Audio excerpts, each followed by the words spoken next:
O trabalhador ele tem que assumir uma condição de maioridade nas relações trabalhistas e se apegar mais nos seus próprios interesses e não delegar os seus direitos para outros defenderem.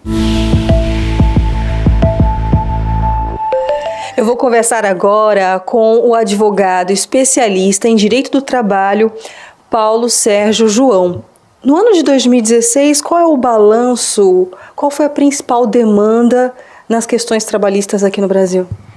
Olha, em 2016 nós tivemos um momento representado por uma crise econômica bastante forte e com um acréscimo extraordinário das reclamações trabalhistas, mas o que mais acentuou na minha avaliação 2016 foi uma mudança na forma de entendimento da jurisprudência trabalhista. Os tribunais superiores passaram a ter divergências extremamente relevantes e aquilo que se esperava que fosse ocorrer pelo legislativo acabou vindo pelo judiciário. Então, o Tribunal Superior do Trabalho deu novos entendimentos à jurisprudência, especialmente em negociações coletivas, e o Supremo Tribunal Federal também surpreendeu, revogando algumas decisões ou homologando aquilo que o Tribunal Superior do Trabalho tinha posição contrária.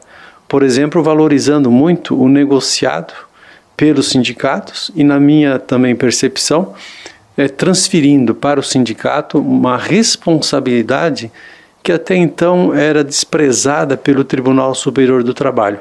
Então, aquilo que se negocia coletivamente, aquilo que se decide por uma Assembleia de Trabalhadores, segundo o Supremo Tribunal Federal, tem validade, é eficaz e tem que trazer uma segurança jurídica. Que outros casos, exemplos de jurisprudência? Olha, nós temos uma sinalização extremamente importante do Tribunal Superior do Trabalho, reconhecendo, por exemplo, a negociação por comissão de empresa, independentemente da representação sindical, atuando de uma forma mais autônoma, porque o sindicato, a gente constata, dado esse monopólio do sindicalismo brasileiro, constata que há uma interferência muito grande da cúpula contra a vontade dos trabalhadores.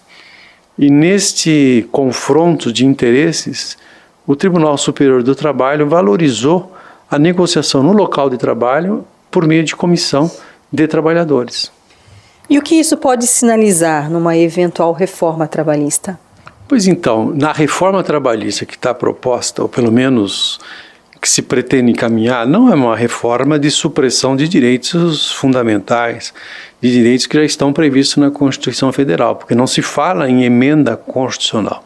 O que se fala é efetivamente numa reforma trabalhista e, portanto, numa reforma da legislação ordinária, ou pelo menos numa reestruturação da possibilidade de uma negociação, que eu entendo que esta reforma ela será mais substancial se ela for dirigida para a validação, para a confirmação das negociações nos locais de trabalho, valorizando a adaptação ou uma negociação por adaptação aos locais de trabalho, em que a empresa tem a sua dimensão de tamanho, as suas dificuldades econômicas e o trabalhador pode se integrar muito mais no negócio, se fidelizar muito mais e ter mais uma segurança da continuidade da relação de emprego. O senhor acredita que esta reforma ocorra neste ano de 2017? A expectativa era de que ocorresse, né? Mas nós vivemos uma crise política grande, uma crise econômica extremamente difícil e de se vislumbrar uma saída muito próxima. Então, neste cenário, no primeiro semestre de 2017, não vejo como que haja uma reforma trabalhista, né, no sentido substancial.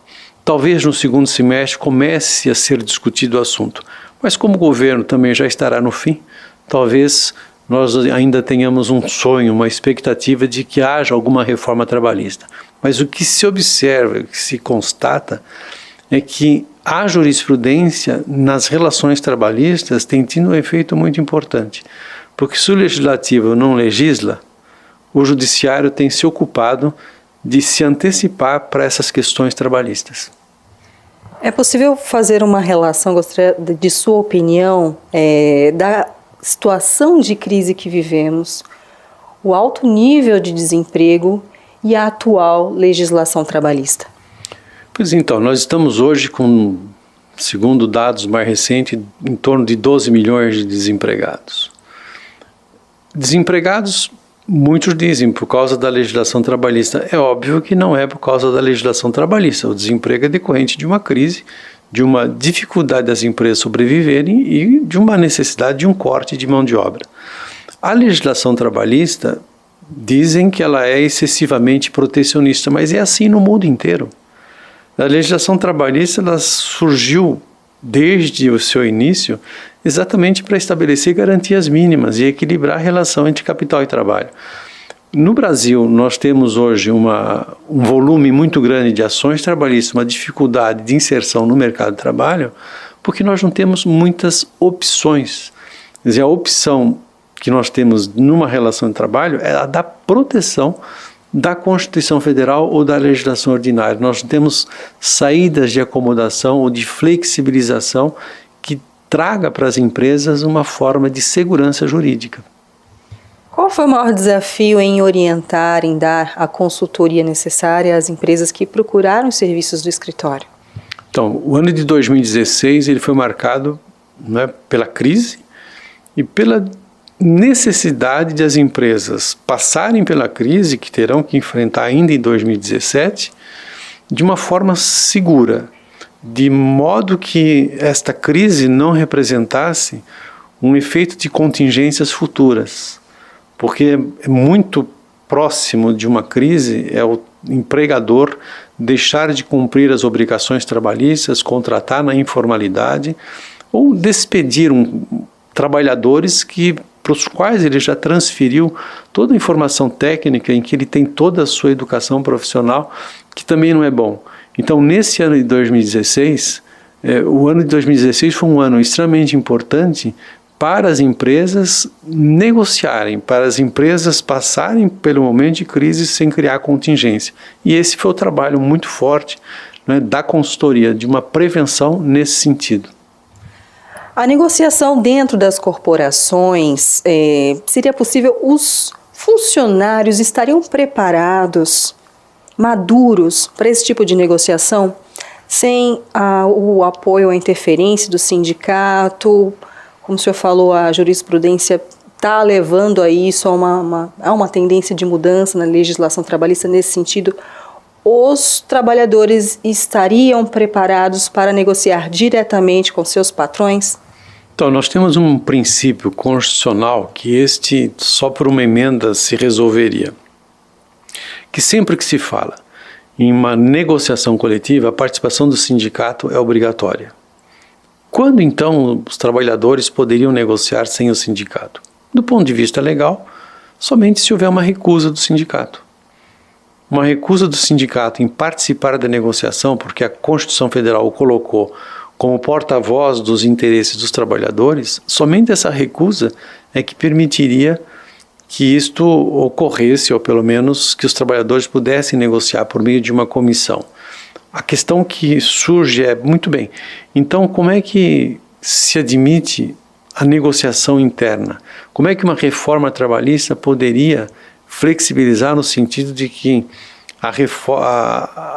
os direitos trabalhistas ou as negociações trabalhistas adquirissem uma validade, uma sua eficácia jurídica sem a participação do sindicato? Isto é possível desde que se reconheça a comissão de empresa de uma forma absoluta autônoma, de uma forma que ela possa atuar com autonomia e com uma participação mínima do sindicato. O sindicato seria um supervisor ou um fiscal das negociações. Ele participaria indiretamente dessas negociações, mas não teria, ao contrário do que acontece em outras situações, um poder assim de veto, ou um poder de agir contra a vontade dos trabalhadores.